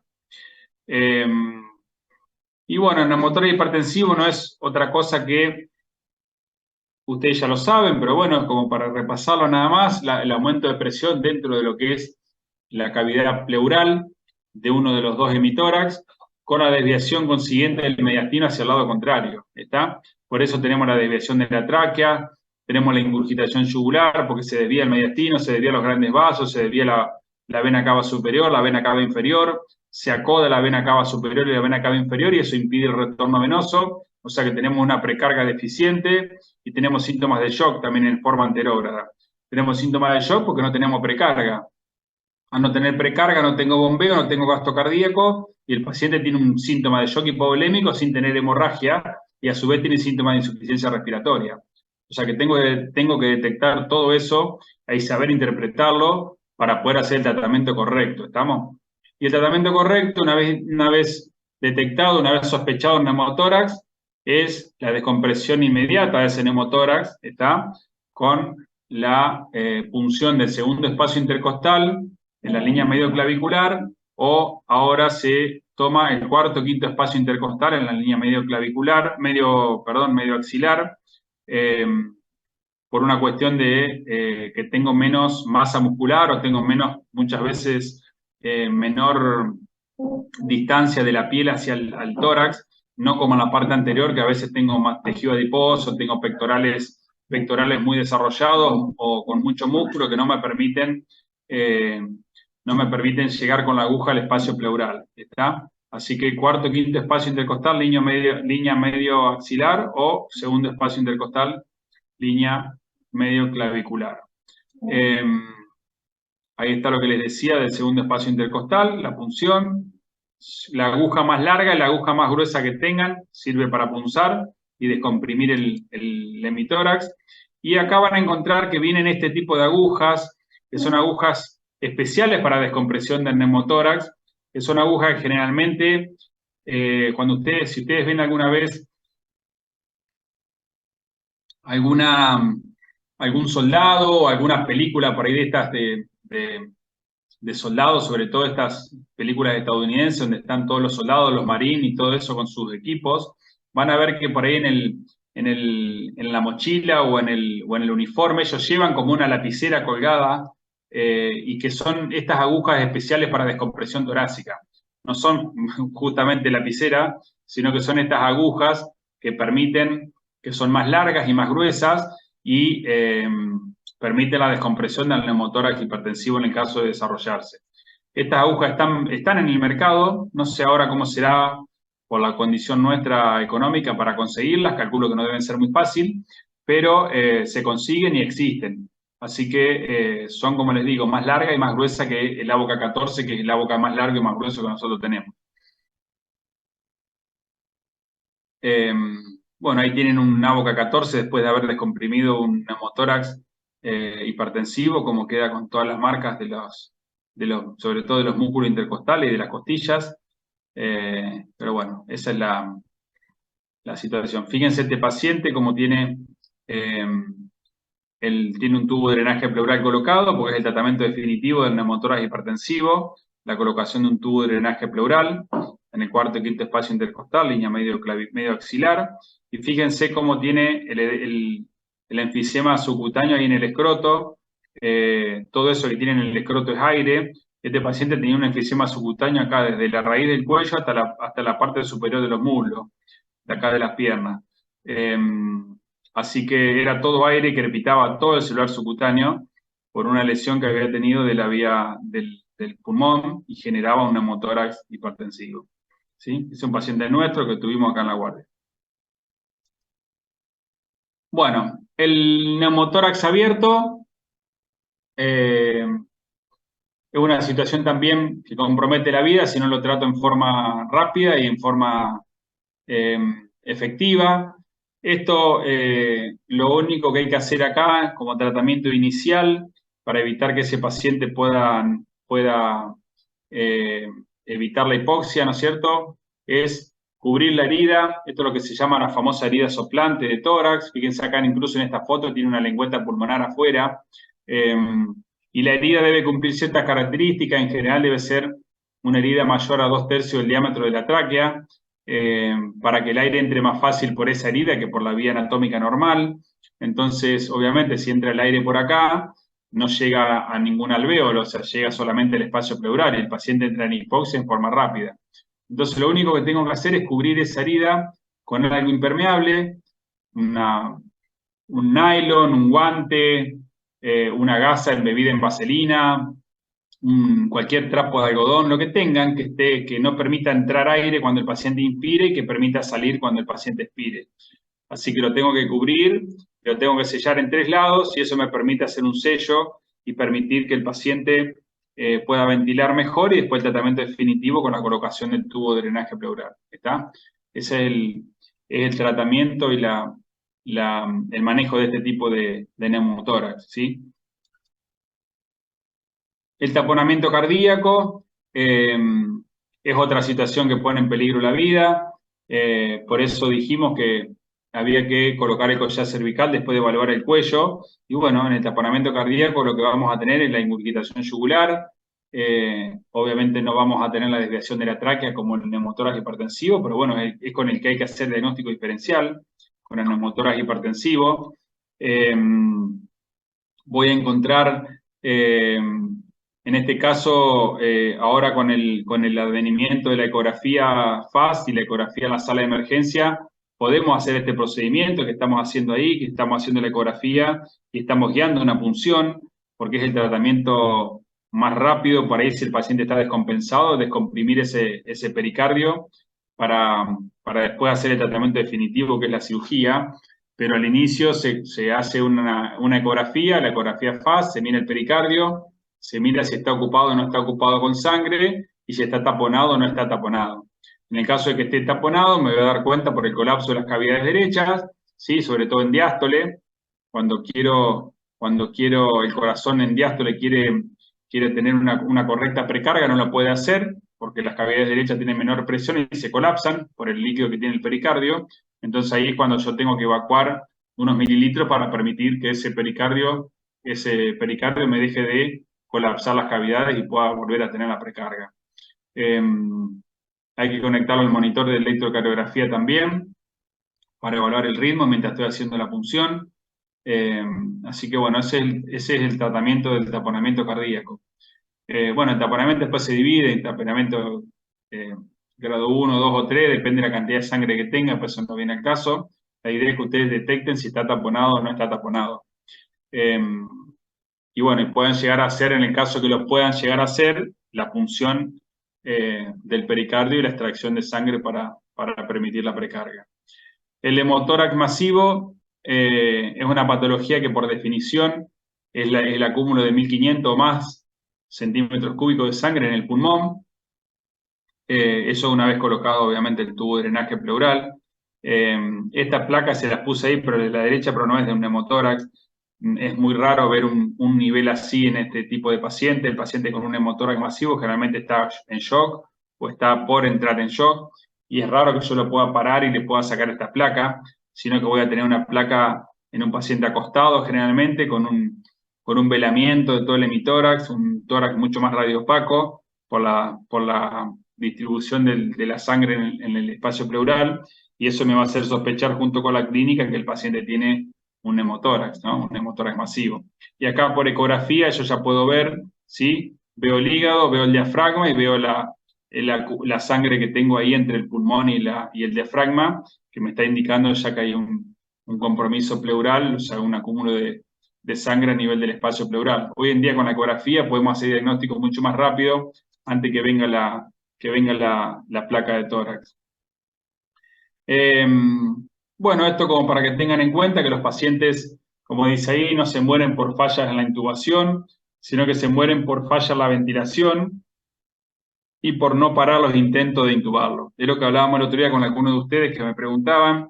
Yo no voy a tener un paciente 4, 5, 6 minutos, 7 minutos sin ventilarlo porque estoy intentando intubarlo, ¿tá? Porque ahí sí se me va a morir el paciente, porque no lo ventilo y porque no dejo de parar de intubarlo. Por eso pruebo una vez, pruebo 2 veces, no pude, bueno, vuelvo a ventilar, vuelvo a oxigenar a ese paciente y o vuelvo a intentar o busco a alguien que me ayude, me dé una mano y me ayude a poder intubarlo, o veo qué otro plan tengo para poder ventilar y oxigenar a ese paciente, ¿sí? En el manejo circulatorio, bueno, dentro de lo que es el manejo general está lo que habíamos hablado antes, o el control de las hemorragias externas, sobre todo las hemorragias exsanguinantes. Tratar de, en el caso de que sea necesario, hacer una vía y pasarle líquido a ese paciente, pasarle volúmenes controlados, tratar de determinar el grado de shock que el paciente tiene, detectar el shock a tiempo, saber sospecharlo, acordarse que hay que agrupar a esos pacientes, hay que sacarle grupo y factor, hay que hacerle un análisis de sangre con estado ácido base completo, y bueno, y monitorizar a ese paciente, ¿no es cierto? Tengan en cuenta que en algunas situaciones, como tienen ahí escrito, puede haber variaciones en el control de estos pacientes, en los signos vitales. En los niños, sobre todo, acuérdense que ya tienen una frecuencia cardíaca más elevada de base que un paciente adulto. Los ancianos que pueden llegar a estar, por ejemplo, medicados, pueden estar beta bloqueados, por ejemplo, y tengan una frecuencia cardíaca más baja. Pueden estar en estado de shock sin tener taquicardia, por ejemplo.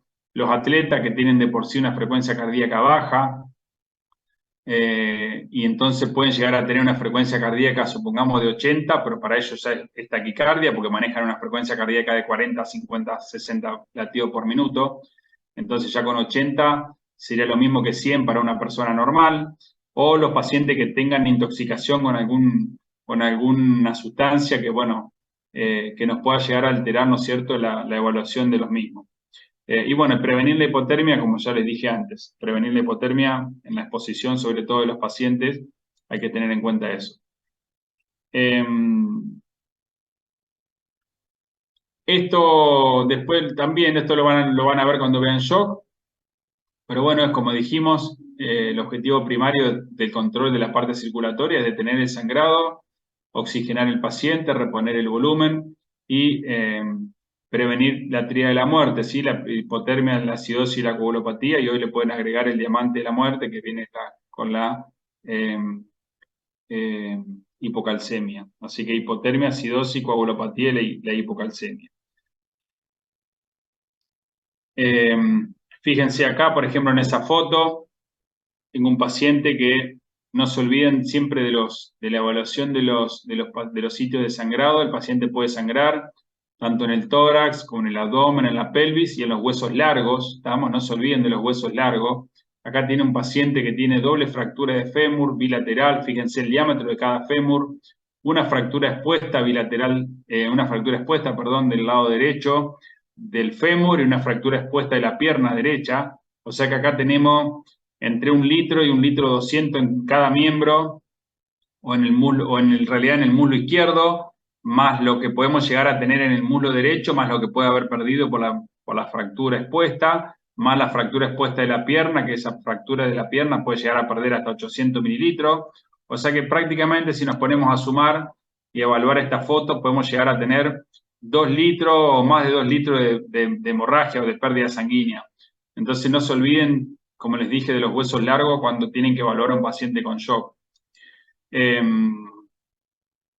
Y las conductas en los pacientes que están sangrando, bueno, como dijimos, la presión directa de la herida o la aplicación de un torniquete en el caso de que haya sangrado los miembros, y cuando haya sangrados en tórax, abdomen o pelvis que no se puedan controlar, obviamente se controlan en quirófano, y a veces también podemos aplicar el uso de la angiografía selectiva, por ejemplo, en traumatismos cerrados de abdomen o de pelvis, que no podamos controlar el sangrado por vía quirúrgica, se puede hacer la embolización selectiva de los vasos que estén sangrando.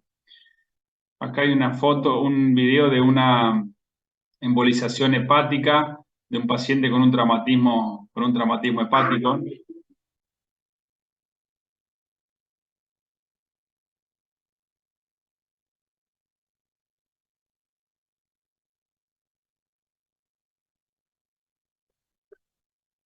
Ahí se veía justo en la primera parte del video cómo se veía el sitio de sangrado ahí en esa mancha que se generaba ahí a la izquierda, y después con el segundo disparo ya no se ve cómo sangraba.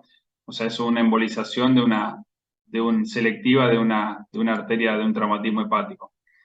Fíjense las lesiones asociadas que puede haber. O sea, acá tenemos una lesión diafragmática, donde puede haber sangrado también. O sea, una lesión diafragmática indica una cinemática de alta energía, o sea que tenemos que tener seguramente algún otro órgano roto. Así que acá evaluar siempre los órganos macizos, en el caso de trauma cerrado, el vaso, el hígado, y también, bueno, si es un traumatismo abierto, evaluar, ¿no es cierto?, todos los órganos huecos y bueno, la pérdida que puede llegar a haber en esos casos. Hay algunos conceptos actuales que tienen que tener en cuenta también ahora en el manejo del shock. Y bueno, están algunos términos que por ahí los deben haber escuchado, los van a escuchar: la coagulopatía inducida por trauma. Por eso es una de las nuevos conceptos en el tratamiento del shock, es no pasar grandes cantidades de volumen, justamente por esto, para no diluir el plasma, no diluir el espacio intravascular, y con eso diluir coágulos y diluir factores de coagulación, que eso permite el sangrado. Con eso genera también hipotermia, y obviamente también perpetúa el sangrado, y obviamente que si tiene hipotermia y tiene sangrado va a tener metabolismo anaeróbico con la acidosis también presente. El control del daño de reanimación hemostática también es otro concepto que van a encontrar en cuanto a lo que es el tratamiento del shock. Hipotensión permisiva también es mantener una tensión arterial media entre 70 y 90 milímetros de mercurio, o una presión arterial sistólica entre 80 y 90 para tener una perfusión tisular adecuada, y tratar de no levantar más la presión hasta que no haber controlado el sangrado intraoperatorio.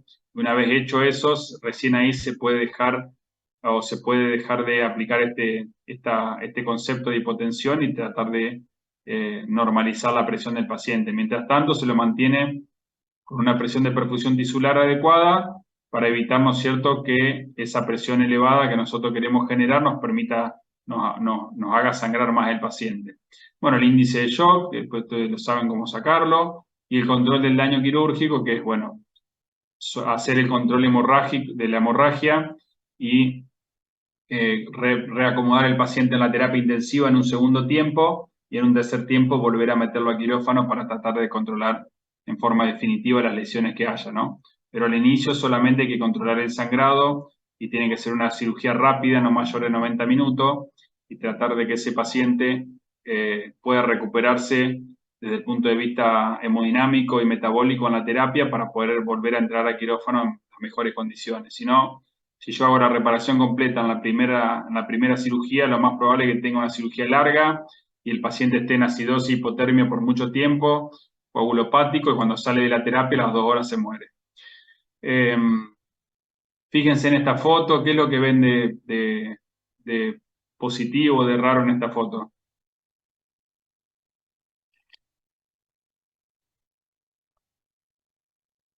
El hematoma, Ujú. ¿Qué puede ser ese hematoma? Puede ¿El ser cinturón de seguridad? Bien, una lesión por cinturón de seguridad, perfecto. ¿Está bien colocado o está mal colocado el cinturón? Mal Está mal colocado. colocado, está muy alto. Bien. Acuérdense que el cinturón, el cinturón de abajo, la parte inferior va colocado sobre las espinas ilíacas, ¿está? Ese cinturón está mal colocado. ¿Y qué otra cosa ven además de la marca del cinturón? ¿El abdomen de la paciente le llama la atención? está extendido. Está distendido, exactamente. Una paciente que tiene un abdomen distendido. Bueno, esa es una lesión por cinturón de seguridad con una hemorragia intraabdominal, ¿sí? O sea, esa paciente tenía una lesión del mesenterio, de los vasos del mesenterio por cinturón de seguridad. Y por eso tiene el abdomen distendido, pues estaba llena de sangre, obviamente. Así que eso es importante ya. Ahí cuando ustedes vean así un estigma de cinturón de seguridad, cinemática de alto impacto, alta energía, y tienen que sospechar lesiones importantes, profundas en el interior, porque eso es la única manera de que ustedes tengan de hacer un tratamiento correcto, es sospechar las lesiones e ir a buscarlas.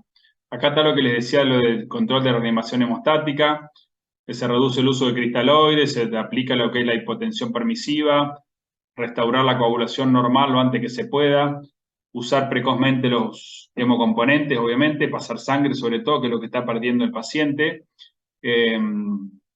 Bueno, y tratar de reducir el uso de cristaloides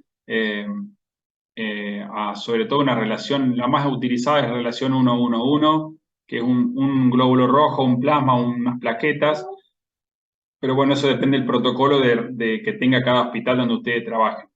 Pero bueno, esto redujo la mortalidad tanto a las 24 horas como a los 30 días, así que eso es importante que lo tengan en cuenta. Son los nuevos conceptos de ahora del shock.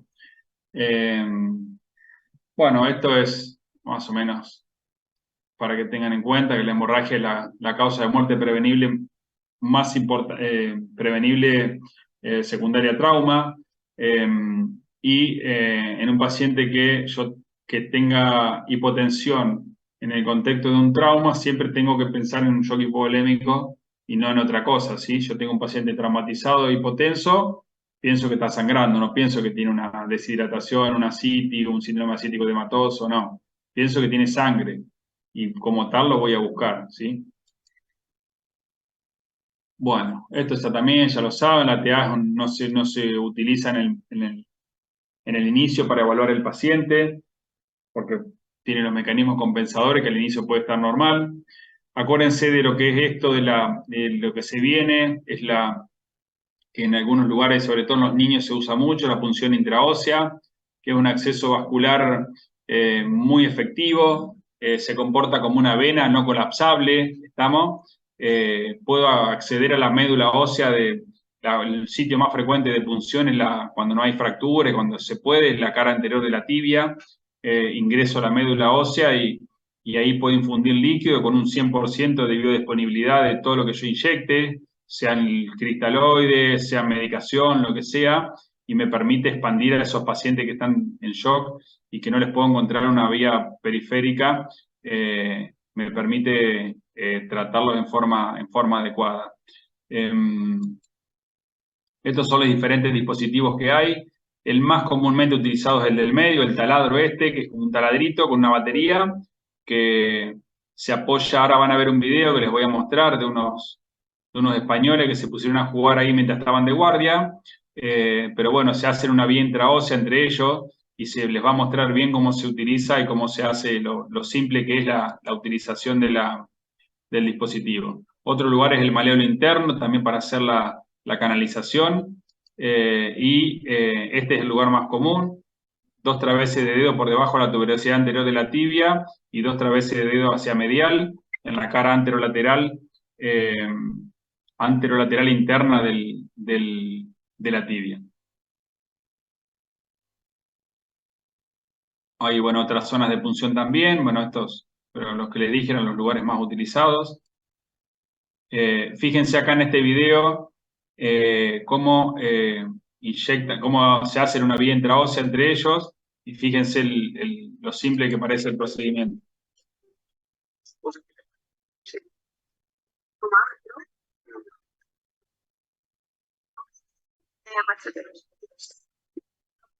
Y me voy a sacar como vale. Notamos aquí, que estos de la tibia, seguimos la línea media, la cara interna. Aquí es la zona donde se ha puesto la lidocaína. ¿Sí? Óscar, ánimo, campeón.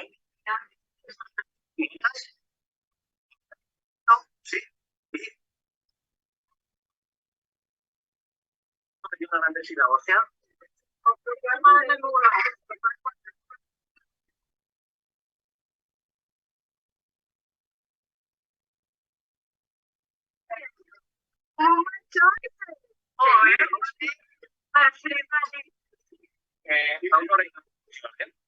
Tiro ciego. Siempre te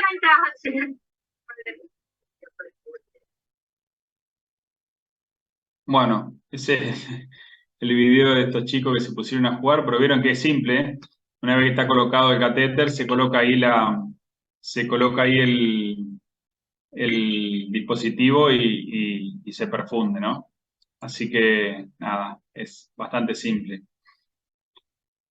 Bueno, y dentro de lo que es la evaluación neurológica del paciente, lo que habíamos hablado antes, tener en cuenta las pupilas, tener en cuenta la escala ABDI, como habíamos visto en la parte prehospitalaria, acá ya la aplicación de la escala de Comas de Glasgow, tener en cuenta la posibilidad de ese paciente de estar intoxicado, ya sea con lo más frecuente es alcohol o alguna sustancia. Estamos viendo mucho marihuana, cocaína, bueno, y otras sustancias también, benzodiazepinas, etcétera. Así que eso hay que tener en cuenta. Y bueno, tratar de evitar siempre la lesión neurológica secundaria. Lo más importante acá es mantener el paciente en una normocapnia, en una normoxemia, para que no tenga lesiones a nivel del parénquima cerebral. Los signos de fractura de base de cráneo, ¿sí? Esto es un signo de la escarapela que se llama, que embebimos la gasa con la secreción que sale o por la oreja o por la nariz, y el líquido cefalorraquídeo que queda ahí en la periferia, y el líquido y la sangre más densa que queda en el centro de la mancha, ¿no? Así que bueno, eso hay que tener en cuenta. Bueno, dentro de lo que es la exposición y el control del ambiente, ya lo habíamos hablado, de tener en cuenta que en las partes prehospitalarias no se exponía el paciente, acá sí lo tengo que exponer, lo tengo que examinar en forma completa, pero debo controlar el ambiente. O sea, si estoy en verano, tener cuidado con los aire acondicionados, porque si tengo un paciente en shock, ya está hipotérmico, y yo tengo el aire acondicionado a full, termino generando una hipotermia que después tiene consecuencias importantes en el paciente. Lo mismo ocurre cuando lo dejo al paciente y lo expongo, tengo que cubrirlo con sábana, frazada, lo que sea, para evitar, ¿no es cierto?, esa hipotermia. Por eso hay que infundir las soluciones calentadas y tener un control adecuado del ambiente. bueno, esto es lo que venimos charlando, reanimar y tratar las lesiones que comprometen la vida, tratarlas en forma simultánea y siguiendo el ABC. Acá están los anexos de la revisión primaria que habíamos hablado al principio, todos los monitores, las sondas, todo lo que tengo para evaluar ese paciente y que me ayuda a evaluar a hacer la revisión secundaria, ¿sí? La ecografía FAST, que hoy ya está formando parte de lo que es un anexo de revisión primaria, así que lo debo tener en cuenta, debo saber utilizar la ecografía FAST, cualquier médico la debe saber utilizar.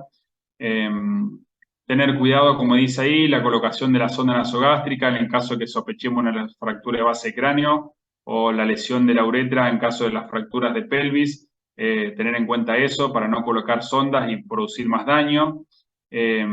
Así que bueno, eso es importante. Y bueno, la revisión secundaria no es otra cosa que la revisión de cabeza a pies en el paciente. Terminamos la revisión primaria primero, ¿está?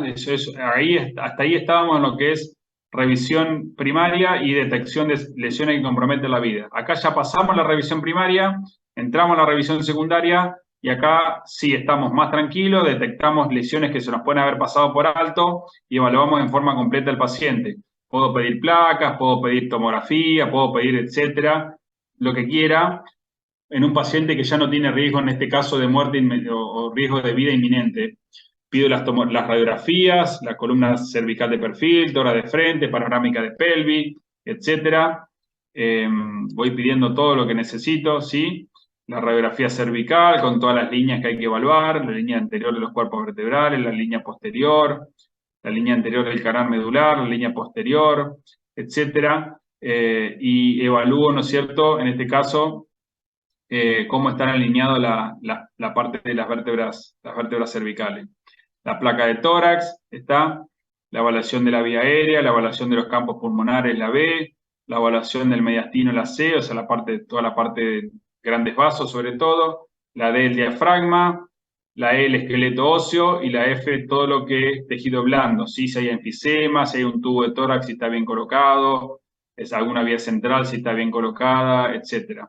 Este es el famoso ABCD de la placa de tórax, que bueno, cada vez se piden menos, porque cada vez tenemos más acceso a tomografías, por ejemplo, que se hacen en forma rápida y no perdemos tiempo muchas veces en lo que es la evaluación con una placa, y a su vez también porque estamos utilizando mucho más la ecografía para detectar lesiones que antes detectábamos con la placa, ¿sí? Entonces se usan cada vez menos. Las placas de pelvis sí, se utilizan, se siguen utilizando.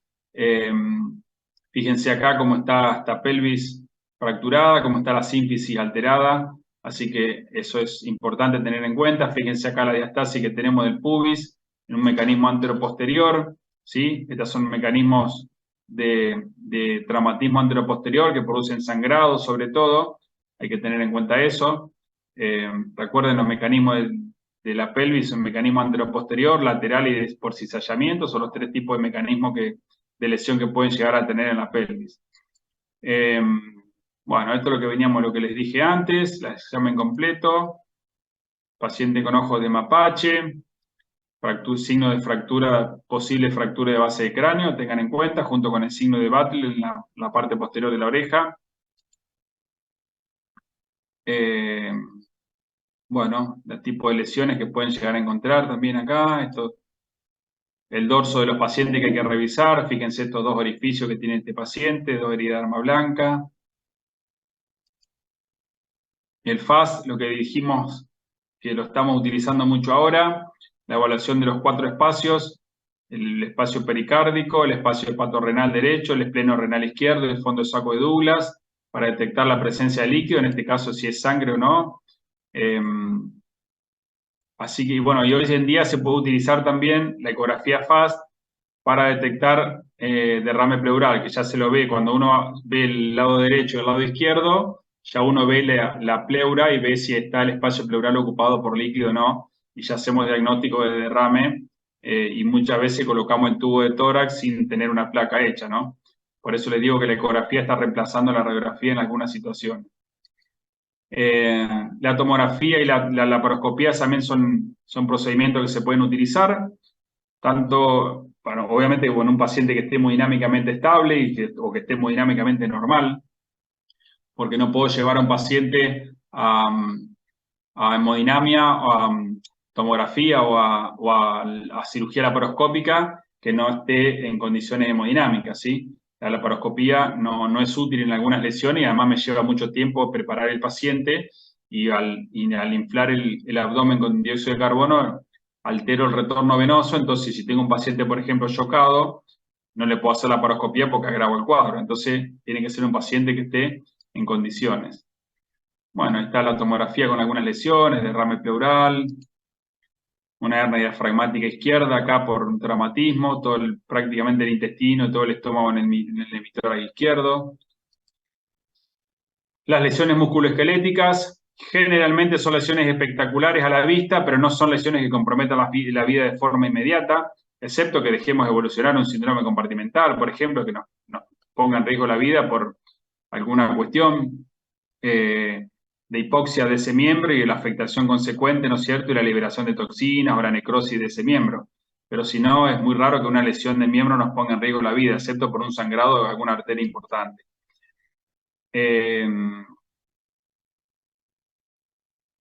La revisión terciaria no es otra cosa que una vez que tengo el paciente en el hospital internado, es la reevaluación constante de ese paciente y la evaluación de las lesiones que el paciente tiene. Entonces debo evaluarlo para detectar si puedo llegar a tener alguna lesión que comprometa o que me comprometa el paciente. Puede haber estado estable hemodinámicamente y a las 2 horas el paciente se me descompensó. Bueno, eso es la revisión terciaria.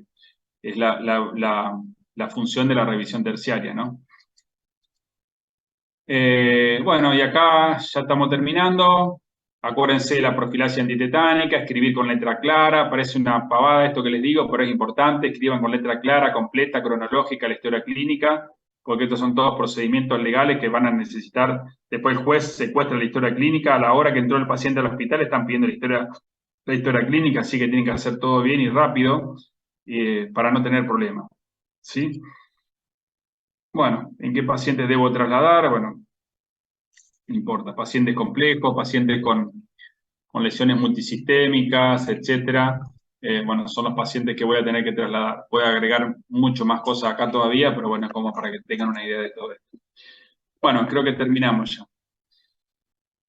Un poco larga la clase, pero son 2 clases en una, así que se complica un poco. ¿Alguna duda, alguna pregunta? ¿Se durmieron? ¿Están bien? ¿Están presentes? ¿Se fueron?